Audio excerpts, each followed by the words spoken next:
Welcome to the channel paper teacher. इस video में हम डिस्कस करेंगे सीटेट एग्ज़ाम के पेपर एनालिसिस को। तो यहाँ पर हम सीडीपी यानी कि child development and pedagogy part के क्वेश्चंस को डिस्कस करेंगे, जो हमारा एग्ज़ाम हुआ था 21 सितंबर 2014 में। इस तरह से आपका क्वेश्चन पेपर आया हुआ था 2014 में, जिसमें आपको फर्स्ट क्वेश्चन दिया गया था यहाँ पर सीडीपी में कि किसने सबसे पहले बुद्धि परीक्षण का निर्माण किया। तो सबसे पहले जो है बुद्धि परीक्षण का जो निर्माण किया गया था वो अल्फ्रेड बिनेट के द्वारा किया गया था, इसलिए इनको बुद्धि परीक्षण का जन्मदाता भी कहा जाता है। ए ऑप्शन यहाँ पे करेक्ट है। नेक्स्ट क्वेश्चन आ जाता है, एक शिक्षक कक्षा के कार्य को एकत्र करता है और उन्हें पढ़ता है, उसके बाद योजना बनाता है यानी कि प्लानिंग करता है और अपने अगले जो है पाठ को शिक्षार्थियों की आवश्यकता को पूरा करने के लिए समायोजित करता है। वह डैश डैश डैश कर रहा है, तो ये क्या कर रहा है वह? तो ये पार्ट हो जाता है यहाँ पर असेसमेंट फॉर लर्निंग का। यहाँ पर वह सीखने के लिए आकलन कर रहा है, तो यहाँ पर जो है बी ऑप्शन करेक्ट हो जाता है। आप देख लीजिए यहाँ पर सीखने के रूप में आकलन जो होता है उसको असेसमेंट एज लर्निंग कहा जाता है। एज लर्निंग का मतलब हो जाता है कि जब हम प्रोसेस के दौरान ही विद इन द प्रोसेस जो है आकलन करते हैं, यहाँ पर असेसमेंट किया जाता है, तो उसे हम असेसमेंट एज लर्निंग कहते हैं। और जब हम सीखने के लिए आकलन करते हैं उसको जो है फॉर असेसमेंट फॉर लर्निंग कहा जाता है। सीखने के लिए आकलन का मतलब हो जाता है फॉर लर्निंग का सेंस है कि इसमें हम बीच बीच में जो है आकलन करते रहते हैं। ये एक तरह से फॉर्मेटिव असेसमेंट का ही टाइप होता है। और असेसमेंट ऑफ लर्निंग का मतलब हो जाता है सीखने का आकलन करने का मतलब है कि यहाँ पर हम समेटिव असेसमेंट करते हैं। सारी चीज़ों को सीखने के बाद में जब हम इसमें आकलन करते हैं तो उसको असेसमेंट ऑफ लर्निंग कहते हैं, सीखने का आकलन। तो यहाँ पे बी ऑप्शन करेक्ट है। नेक्स्ट क्वेश्चन पे चलेंगे। इस तरह से आपके जो है कॉन्सेप्ट यहाँ पे क्लियर हो गए होंगे। नेक्स्ट क्वेश्चन आ जाता है कक्षा कक्ष में जेंडर यानी कि लिंग विभेद जो है वो शिक्षार्थियों को हंसोन्मुख प्रयासों और निष्पादन का कारण बन सकता है। तो अगर किसी भी क्लास में जेंडर रूढ़िबद्धता है, जेंडर पे विभेद किया जाता है, सेग्रीगेट किया जाता है बच्चों को, तो ये जो है बच्चों को हंसोन्मुख प्रयासों पर असर डालेगा, उसका कारण बनेगा और साथ ही साथ निष्पादन का भी कारण बन जाता है बच्चों के। ए ऑप्शन यहाँ पे करेक्ट है। नेक्स्ट क्वेश्चन पे चलेंगे। तो यहाँ पर जो है कक्षा में विभेद की जो भावना होती है, पक्षपात की जो भावना होती है, भेदभाव करती है, तो ये बच्चों में भेदभाव उत्पन्न करती है, बच्चों को न्यूनतम तथा हीनता की भावना लाती है। इसलिए जो है ये सारी चीज़ें द्वेष की भावना लाती है, इसलिए ये सारी चीज़ें क्लास में नहीं होनी चाहिए। नेक्स्ट क्वेश्चन है यहाँ पर ध्वनि संबंधित जागरूकता निम्नलिखित में से किस क्षमता से संबंधित है? यहाँ पर ध्वनि संबंधित जो जागरूकता है वो सही धारा प्रवाह से बोलने से संबंधित है, या जानना समझना लिखने से संबंधित है, व्याकरण के नियमों से संबंधित है, या फिर ध्वनि रचना पर चिंतन करना और उसमें हेरफेर करना। तो ये जो है करेक्ट ऑप्शन हो जाता है। ध्वनि संबंधित जो जागरूकता होती है वो ध्वनि की संरचना में चिंतन करना, ऑब्जर्वेशन करना, थिंकिंग करना और साथ ही साथ उसमें कौन से बदलाव हो रहे हैं, कौन सा हेरफेर हो रहा है, उसे जो है ऑब्जर्व करना। डी ऑप्शन यहाँ पे करेक्ट है। नेक्स्ट क्वेश्चन यहाँ पे आ जाता है प्राकृतिक पोषण विवाद निम्नलिखित में से किससे संबंधित है? प्राकृतिक पोषण जो विवाद है वो हेरिडिटी एंड एनवायरमेंट का जो है गुणनफल होता है, इसी से संबंधित है। तो आनुवांशिकी और वातावरण से संबंधित हो जाता है। डी ऑप्शन यहाँ पे करेक्ट है। नेक्स्ट क्वेश्चन पे चलेंगे। मानव विकास डैश है। मानव विकास जो होता है वो मात्रात्मक भी होता है और गुणात्मक भी होता है। मतलब मनुष्य का जो विकास है वो क्वालिटी और क्वांटिटी दोनों पे ही जो है निर्भर करता है। मतलब इसको हम मेजर भी कर सकते हैं और इसमें कुछ जो है क्वालिटीज़ भी होती हैं। तो इस तरह से जैसे हाइट वेट है तो इन सारी चीज़ों को हम मेज़र करते हैं। हमारा जो है व्यक्तित्व कैसा है ये सारी चीज़ें हम डिफ़ाइन करते हैं, तो ये क्वालिटीज़ में आ जाती हैं। इसलिए इसमें जो है गुणात्मक और मात्रात्मक दोनों ही करेक्ट होगा।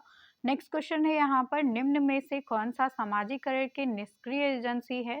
सामाजिकरण के लिए परिवार जरूरी है, बच्चे का सोशलाइजेशन करने के लिए इको क्लब जरूरी है, स्वास्थ्य क्लब जरूरी है, जबकि सार्वजनिक जो पुस्तकालय है वो उसमें बच्चे का सोशलाइजेशन नहीं करता है। सी ऑप्शन यहाँ पे करेक्ट हो जाता है। नेक्स्ट क्वेश्चन है यहाँ पे, संज्ञानात्मक विकास निम्न में से किसके द्वारा समर्थित होता है? तो संज्ञानात्मक विकास जो होता है बच्चे का, जो कॉग्निटिव डेवलपमेंट होता है, वो इसमें आप बताइए कि किसके द्वारा समर्थित होता है? तो उन गतिविधियों को प्रस्तुत करता है जो पारस्परिक पद्धतियों को सुदृढ़ बनाती हैं। जो कॉग्निटिव डेवलपमेंट होता है वो हमारे माइंड का डेवलपमेंट होता है। तो यहाँ पर एक समृद्ध तथा विविधतापूर्ण वातावरण उपलब्ध कराना, ये जो है संज्ञानात्मक विकास को दर्शाता है। बी ऑप्शन यहाँ पे करेक्ट है। तो जब बच्चे को अवसर दिया जाता है, जब बच्चे को ऐसे जो है मौके उपलब्ध कराए जाते हैं जिसमें उसका समृद्ध विकास हो, उस वो जो है डाइवर्सिटी को देखे, तो वहाँ पर बच्चे का डेवलपमेंट होता है वो होल सोल डेवलपमेंट होता है। बच्चे का यहाँ पे सर्वांगीण विकास होगा। बी ऑप्शन यहाँ पे करेक्ट है। नेक्स्ट क्वेश्चन पे चलेंगे, निम्नलिखित में से सीखने की शैली का एक उदाहरण है। सीखने की शैली का जो उदाहरण हो जाएगा, सीखने की शैली का उदाहरण हो जाता है चक्षुषु। डी ऑप्शन यहाँ पे करेक्ट है। चक्षुष का अर्थ हो जाता है यहाँ पर कि ये जो है हम अपने आइज के द्वारा इसमें जो है लर्निंग करते हैं। नेक्स्ट क्वेश्चन हो जाता है कि डैश प्रेरणाएं, ऐसी कौन सी प्रेरणाएं हैं जो हमारी अनुभूतियों को संतुष्ट करती हैं, संतुष्टिकरण की अवस्था तक पहुंचाती हैं और व्यक्तिगत लक्ष्यों को प्राप्त करने के लिए आवश्यकता को संबोधित करती हैं?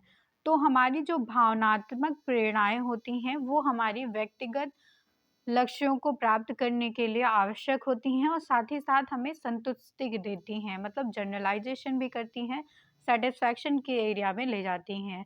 तो यहाँ पर ए ऑप्शन करेक्ट हो जाता है, क्योंकि मनुष्य जो है वो पूरी तरह से इमोशन से ही घिरा हुआ है, तो उसकी फीलिंग्स ही उसके लिए सब कुछ होती हैं। नेक्स्ट क्वेश्चन है यहाँ पर कि एक आंतरिक बल को प्रोत्साहित करता है और व्यवहार परक प्रतिक्रिया के लिए बाध्य करता है एवं उस प्रतिक्रिया को विशिष्ट दिशा उपलब्ध कराता है डैश। तो ये जो है अभिप्रेरणा होती है, हमारा मोटिवेशन होता है। मोटिवेशन ही हमें जो है प्रोत्साहित करता है, मतलब अंदर से जो है हमें अभिप्रेरणा मिलती है इसके लिए। और व्यवहार पर प्रतिक्रिया होती है, प्रतिक्रिया के लिए बाध्य करता है, मतलब हम जो सोसाइटी में रह रहे हैं तो हम एक दूसरे से कनेक्ट होते हैं और उस प्रतिक्रिया को एक विशिष्ट दिशा में ले जाता है, मतलब हमारा सोशलाइजेशन करता है। तो ये सारी चीज़ें अभिप्रेरणा यानी कि मोटिवेशन से जुड़ी हुई हैं। डी ऑप्शन यहाँ पे करेक्ट हो जाता है। नेक्स्ट क्वेश्चन है, निम्नलिखित में से कौन सा कारक अधिगम को सकारात्मक प्रकार से प्रभावित करता है? तो यहाँ पर अर्थपूर्ण संबंध बनाना, मीनिंगफुल लर्निंग जो है वो हमारे अधिगम को, लर्निंग को जो है एक पॉजिटिविटी देता है, पॉजिटिव टाइप हो जाता है इसका। बी ऑप्शन करेक्ट है यहाँ पे। नेक्स्ट क्वेश्चन आ जाता है, प्रतिभाशाली शिक्षार्थियों को डैश से जुड़े प्रश्नों पर अधिक समय देने के लिए कहा जाता है। प्रतिभाशाली जो बालक होते हैं उनको हमेशा क्रिएटिविटी से जुड़े हुए क्वेश्चन पे आंसर करने के लिए या ज़्यादा समय देने के लिए उन्हें कहा जाता है। बी ऑप्शन यहाँ पे करेक्ट हो जाता है, सृजन। नेक्स्ट क्वेश्चन है यहाँ पर, निम्नलिखित में से कौन सा कौशल संवेगात्मक बुद्धि से संबंधित है? ये स्किल जो है वो समानुभूति देना जो है स्किल हो जाती है। सी ऑप्शन यहाँ पे करेक्ट हो जाता है। समानुभूति का मतलब हो जाता है कि इसमें हम जो है थिंकिंग करते हैं कि हम दूसरे के प्लेस पर हैं, दूसरों के सुख को, दूसरे के दुख को, मतलब हम एक तरह से अपने आप को उसकी जगह पे महसूस करते हैं, उसकी फीलिंग्स को समझते हैं, तो वो हो जाता है समानुभूति देना। तो ये जो संवेग होता है वो जो है बहुत ज़रूरी होता है। सी ऑप्शन यहाँ पे करेक्ट हो जाता है।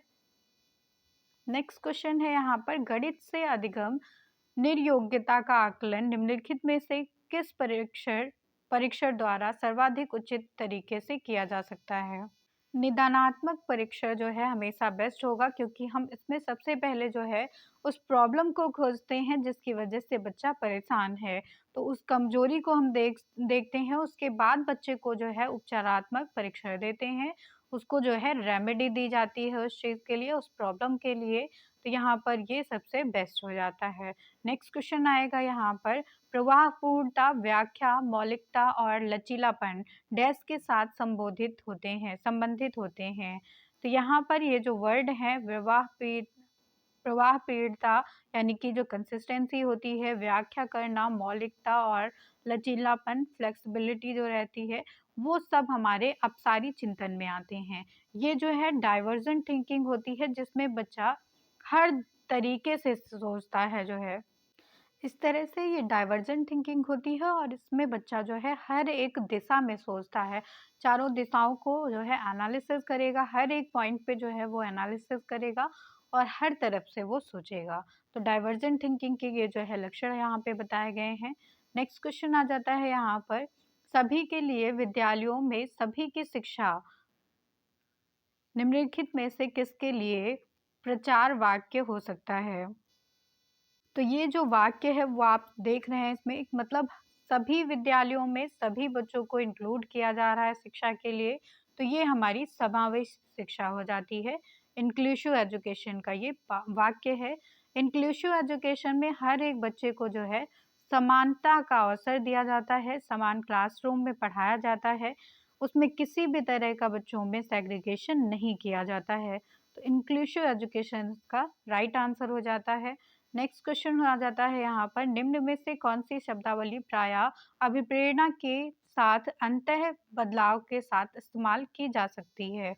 तो यहाँ पर अभिप्रेरणा का मतलब जो है यहाँ पे आवश्यकता से भी हो सकता है। अभिप्रेरणा का मतलब है आवश्यकता से इसलिए लिया गया है क्योंकि जब बच्चे को उस चीज़ की नीड होगी, जब हमें उस चीज़ की नीड रहती है तो हम उस चीज़ के लिए मोटिवेटेड रहते हैं। तो आवश्यकता यहाँ पे करेक्ट फॉर्म हो जाता है।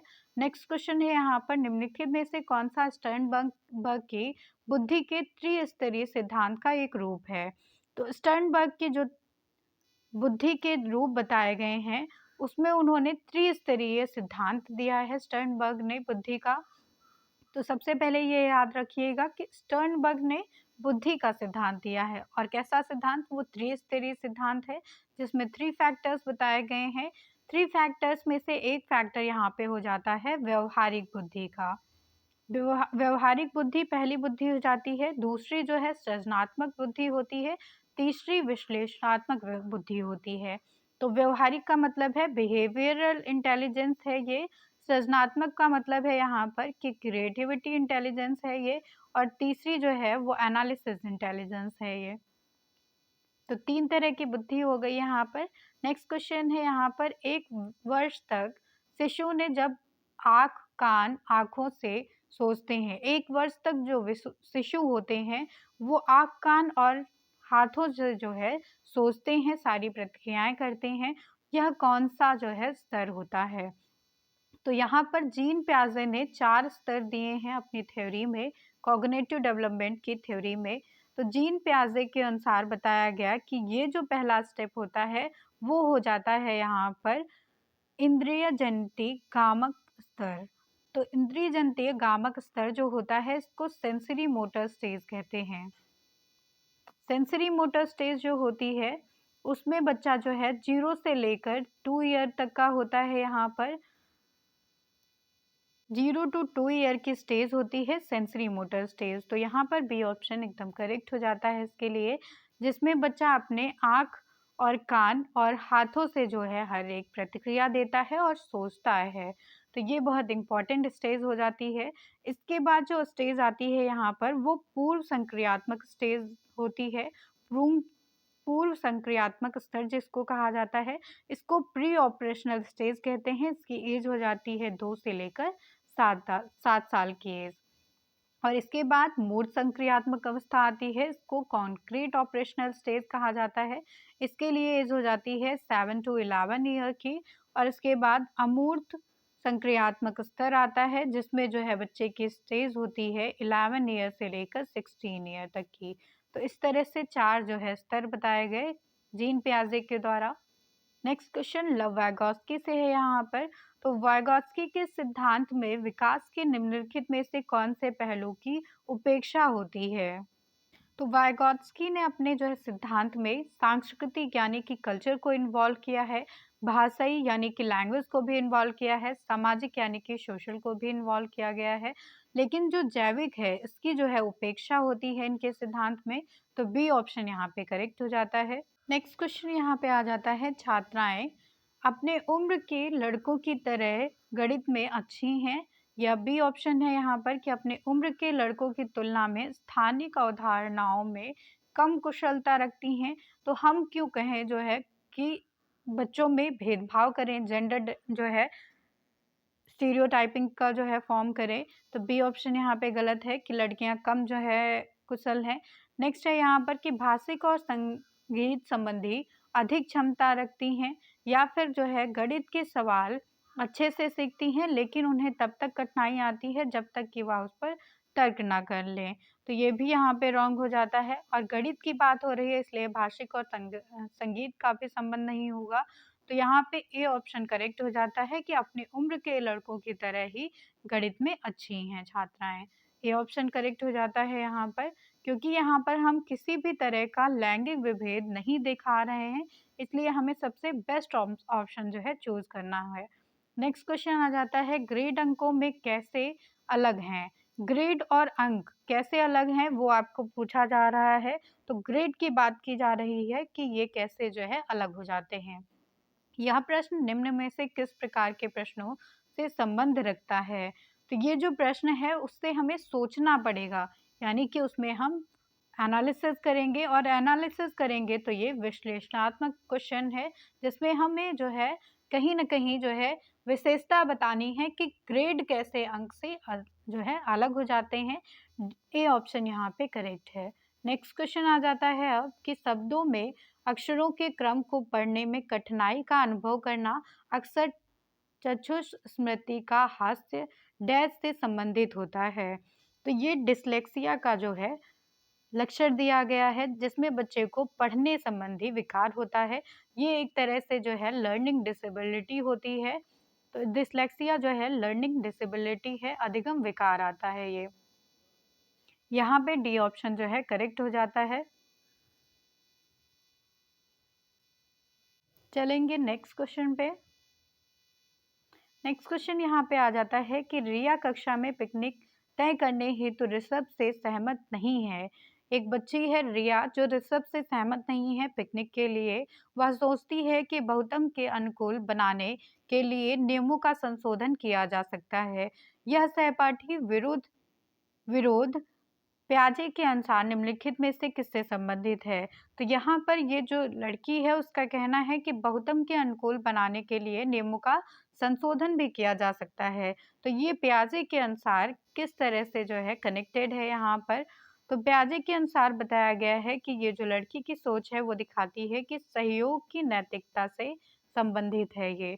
सी ऑप्शन यहाँ पे करेक्ट हो जाता है। तो यहाँ पर बच्चे में जो है सहयोग की भावना होना या अवेयरनेस होना जो है उसे एक तरह से प्रमोट करता है नैतिकता की ओर। तो मोरालिटी आ जाती है इससे बच्चों में।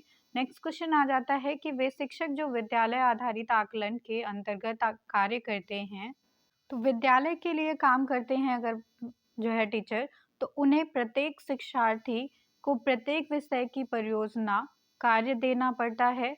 या बी ऑप्शन है कि शिक्षार्थियों के मूल्यों और अभिवृत्तियों का आकलन करने के लिए रोजाना उनको सूक्ष्म आकलन करना होता है। या सी ऑप्शन है यहाँ पर कि व्यवस्था के लिए स्वामित्व की भावना रखते हैं। तो वो विद्यालय के लिए काम कर रहे हैं इसलिए उनमें जो है व्यवस्था के प्रति स्वामित्व की भावना है। सी ऑप्शन यहाँ पे करेक्ट हो जाता है। नेक्स्ट क्वेश्चन है यहाँ पर अल्बर्ट अल्बर्ट बेंडूरा से क्वेश्चन आया हुआ है। अल्बर्ट बेंडूरा जो है उन्होंने सामाजिक सिद्धांत अधिगम सिद्धांत दिया है। सोशल लर्निंग थ्योरी इनकी बताई गई है। इसके अनुसार कौन सा कथन सही है आपको ये बताना है। फर्स्ट ऑप्शन आ जाता है यहाँ पर कि बच्चों के सीखने के लिए प्रतिरूपण यानी कि मॉडलिंग एक प्रमुख तरीका है। दूसरा आ जाता है अनसुलझन सुलझा संकट बच्चों को नुकसान पहुंचाता है। सी है विकासात्मक संज्ञानात्मक विकास सामाजिक विकास से स्वतंत्र होता है, खेल अनिवार्य है बच्चों के लिए।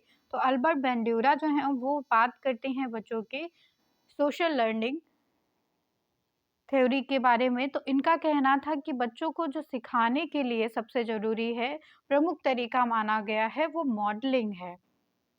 प्रतिरूपण के द्वारा बच्चे ज़्यादा सीखते हैं, तो यहाँ पर ए ऑप्शन करेक्ट हो जाता है। नेक्स्ट क्वेश्चन आ जाता है यहाँ पर, जब बच्चे एक अवधारणा को सीखते हैं, मतलब कोई कॉन्सेप्ट अगर बच्चा सीख रहा है, यहाँ पर नई अवधारणा को सीख रहा है, तो उसका प्रयोग करते हैं, तो वो उस चीज़ को जो है अपने ऊपर लागू करते हैं, उसका प्रैक्टिकल तौर पे भी जो है विश्लेषण करते हैं। तो अभ्यास कर उनके द्वारा किए जाने वाली त्रुटियों को कम करने में मदद करता है। तो जो वो अभ्यास कर रहे हैं उसके द्वारा जो है उनकी त्रुटियां यानी कि एरर्स जो है उनकी कम होती हैं। यह विचार डेस के द्वारा दिया गया है। तो यहाँ पर जो एरर्स की बात की गई है वो E.L. थॉर्नडाइक करते हैं। थॉर्नडाइक ने जो है अपने एक्सपेरिमेंट में बताया कि जैसे-जैसे हम प्रयास करते हैं वैसे-वैसे हमारी त्रुटियाँ कम होती जाती हैं। तो प्रयास एवं त्रुटि का सिद्धांत भी E.L. थॉर्नडाइक के द्वारा ही दिया गया है। ट्रायल एंड एरर थ्योरीज को कहा जाता है। नेक्स्ट क्वेश्चन आ जाता है यहाँ पर, सिद्धांत चित्र के द्वारा नवीन अवधारणाओं की समझ बढ़ाते हैं। सिद्धांत जो है किसी चित्र के द्वारा जो है हमारी नई जो अवधारणा होते हैं, नए जो कॉन्सेप्ट होते हैं उनको मजबूत बनाते हैं। तो यहाँ पर फर्स्ट ऑप्शन है कि विशिष्ट विवरण पर एकाग्रता केंद्रित करते हैं, या अध्ययन के लिए शैक्षणिक विषय वस्तु को प्राथमिकता देते हैं। सी ऑप्शन है यहाँ पर कि तर्कपूर्ण ढंग से सूचनाओं को व्यवस्थित करने की योग्यता को बढ़ाते हैं। तो अगर हम किसी चीज़ को चित्र के द्वारा सीखते हैं, डायग्रामेटिक फॉर्म में जो है हम लर्निंग करते हैं, तो वो हमारे कॉन्सेप्ट को ज़्यादा क्लियर करती है, क्योंकि ये जो है एक तरह से तर्कपूर्ण ढंग से यानी कि पूरी तरह से कैटेगराइज्ड रहता है ये फॉर्म, और ये जो है हमारी सूचनाओं को व्यवस्थित भी करता है, उसमें जो है एलिजिबिलिटी को बढ़ाता है। सी ऑप्शन यहाँ पे करेक्ट हो जाता है इसके लिए। नेक्स्ट एंड लास्ट क्वेश्चन आता है, निगमनात्मक तर्कणा में शामिल है। तो यहाँ पर समझिए, निगमनात्मक तर्कणा का मतलब हो जाता है कि डिडक्टिव मेथड है ये, जिसमें हम एग्जाम जर्नल टू स्पेसिफिक जाते हैं, मतलब रूल टू एग्जाम्पल जाते हैं। पहले जर्नल चीज़ें बच्चे को सिखाते हैं, देन स्पेसिफिक चीज़ों पे आते हैं। और आगमनात्मक मेथड जो होता है, इंडक्टिव मेथड जो होता है, उसमें हम स्पेसिफिक टू जर्नल जाते हैं, मतलब बच्चे को पहले हम एग्जाम्पल देते हैं, देन जो है उसको सेकेंडरी जो है रूल सिखाते हैं। तो एग्जाम्पल टू रूल जाते हैं उसमें, ये फर्क हो जाता है इसमें दोनों में। तो निगमनात्मक के लिए करेक्ट हो जाएगा यहाँ पर जर्नल टू स्पेसिफिक, यानी कि सामान्य से विशिष्ट की ओर तर्कना। डी ऑप्शन यहाँ पे करेक्ट है। इस तरह से आपके 30 क्वेश्चंस यहाँ पे कंप्लीट होते हैं। Thank you everyone.